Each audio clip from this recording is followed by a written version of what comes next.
Hey guys, happy Thursday to you. Finishing out a good work week, really put in our red zone game plan, finalized that today, and really did some extra work on a concern of mine going into the game, and that's Ishmael Adams in the kick return game. One of the more slippery returners that we have faced all year, and you hold your breath every time he touches it. They do a tremendous job with him, both in kick return and punt return, something that could change a ball game if you're not effective with it. So we put some added concern in that. Injury-wise, really the only thing that stood out to us was Josh Fatu. Just don't think he's going to end up being able to make it for this game. Everybody else coming into it, he's got some bumps and bruises, but should be able to contribute. With that, I'll take any questions that you have. Coach, Anything with Porter? We got Porter just had a tight back that we said hold off on, and just limited him a little bit today so we can untie him. Jim? You've put the finishing touches on it. It's almost watching your players come off the field. It's almost like they have their game face on already. Yeah, we've been playing that playoff mentality football for really the last month and a half, and every game is the most important game in our lives, and that's the way we've approached it. And as we draw later in the week, you can see a business-like attitude about these guys. They really want to finish what they've started, and we're playing a really good football team that's lost a couple close games here down the stretch, but is still extremely dangerous, so we got to put our best foot forward. Coach, what would you say is the difference or the big reason why you've had this turnaround in the last several weeks? Probably, twofold. One, the big men have led the way. You look at one, stopping the run defensively and getting to the quarterback, and then I think the balance of an offense that we've had with our offensive line, rushing for over 200 yards a game, only having 10 sacks on the year. I think it's 1 sack in the last 5 games. That's the first part. And then the quarterback is playing effectively. I think when the quarterback plays at a very high level, you've got a good football team, and credit to Sam, he's playing really good ball right now. Did you know or have any idea he could play as well as he is? You knew he had an extreme amount of talent, but you never know until he's in a ball game. And being able to take through the first 3 games of the season and allow him to play at Alabama, Utah State, and Stanford, and see his poise, and sitting there, I wish we would have been 3-0, but we were 1-2. And at that point in time, we made a change, and he got his opportunity and made the most of it. When you think back on the offensive line in the Alabama game, and even just taking away their talent, the missed assignments and stuff, where have they made the biggest growth from that game to now? I tell you what, just the accountability that they've had as a unit, I think they've really come together as a unit, and they've put the onus kind of on them, as far as the run game being physical, the physicality they brought to the run game, and then protecting the quarterback. I mean, they take a lot of pride in not letting that quarterback get hit, and they see it. They're the number one. They have the fewest sacks in the Pac-12 right now, but they've got a huge challenge. They attack Achilles foaming at the mouth to get to us. So we've got to do a tremendous job this week. They got to continue the way the big men have led us. They got to do it. What does Tack do that makes it so hard to defend? Just speed off the edge. I remember him at John F. Kennedy High School up in North Bay area, and he is just electric coming off the edge. He was a track kid, if you remember. I think he was a 10.7 100-meter kid. Just extreme speed. So he beats you not only with the edge rush, but he has a great up and under move also. So something that we've worked on all week. It's hard to simulate that type of speed, but we've tried to do our best. Who's been simulating that against you? Wale.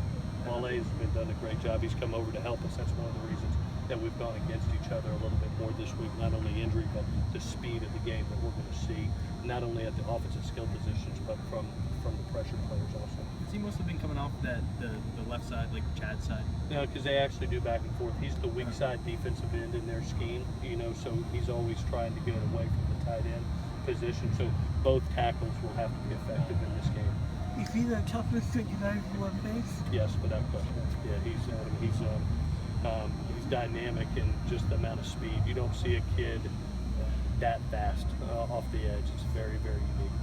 Coach, with the anxiousness that your club has, how will you keep them, under control until it's time for them to explode on Saturday? Yeah, really just I gave them the example today. I said, guys, you just went in and played the number 4 team in the country.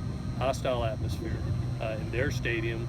That didn't let the noise affect it, the stadium affected, the weather, the importance of the game, the crowd noise, all of it. So why would we do that now? Yes, Rose Bowl is ultra special. Yes, it's a rivalry game. Yes, we're playing, a great team in UCLA. But how have we done what we've done over the last 6 games? It's because we've been focusing on our job, controlling what we can control.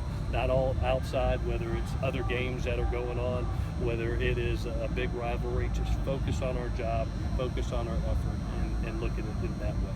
Do you have a special, conversation though about the kind of chippiness that there can be between these two teams, and do you talk about? Yeah, no question. And I think anytime, when you get into the Pac-12 and you get into these great rivalry games, and even out of conference, with Notre Dame also, there's you can't let the chippiness affect you, and it's every game. We're dealing with highly competitive athletes and that's part of the game. But you can't let it be a distraction, and that's part of it. And yes, we have talked about it. How much do you think this game affects playing UCLA? Oh, it always. You look at the winning streak that you have, and you look at this battle, and it always. It probably helps a kid make a decision one way or the other sometimes. I hope not. I hope it's about the university and fitting into a system and opportunity. But kids are 18 years old. They look at it. It's just a fact. Did you notice a jolt last year after winning that? When we finished the season the way we did, obviously that helped us. We finished really strong, and that helped us as we moved forward in recruiting. So UCLA was just one game, but I really thought the end of the season, the way it happened, was really the biggest effect. No, you were asked yesterday about whether you thought that game helped you get the job after that. Mm-hmm. And before that game, though, did you think that might be a possibility? Did you think if I win this game, this really helps me out? I know this.